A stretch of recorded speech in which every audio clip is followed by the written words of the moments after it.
Compass ব্যবহার করে একটি রেখাকে সমদ্বিখণ্ডিত করে। এজন্য প্রথমে আমরা একটা রেখা অঙ্কন করব। রেখাটি অঙ্কন করার পর আমরা এই রেখার অর্ধেকের বেশি ব্যাসার্ধ নিয়ে উপরের দিকে একটা বৃত্তচাপ লিখবো, নিচের দিকে একটা বৃত্তচাপ লিখবো। প্রথমে আমরা বাম পাশ থেকে লিখবো, এখন আমরা ডান পাশে চলে যাব। একই ব্যাসার্ধ নিয়ে আমরা আরো উপরে একটা বৃত্তচাপ লিখবো, নিচে আর একটি বৃত্তচাপ লিখবো। এই বৃত্তচাপগুলোকে একটু বর্ধিত করতে হবে।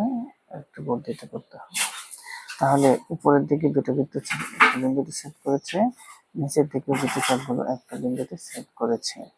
এখন আমরা ছেদ বিন্দুগুলো একসাথে যোগ করে দেব, তাহলে রেখাটি সমদ্বিখণ্ডিত হয়ে যাবে।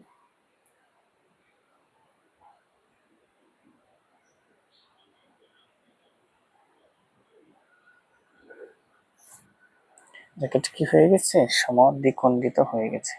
আমি কথাটা আবারও বলছি। প্রথমে আমরা রেখাটা লিখবো, লেখার পর বাম পাশ থেকে উপরের দিকে একটা বৃত্তচাপ লিখবো, নিচের দিকেও সেম একটা বৃত্তচাপ লিখবো, এবং ডান পাশে চলে যাব। ডান পাশ থেকেও উপরে একটা বৃত্তচাপ লিখবো, নিচের দিকে একটা বৃত্তচাপ লিখবো। বৃত্তচাপগুলো যে বিন্দুতে ছেদ করেছে ওই বিন্দুগুলোকে যদি আমরা যোগ করে দিই, তাহলে আমাদের রেখাটি সমদ্বিখণ্ডিত হয়ে যাবে।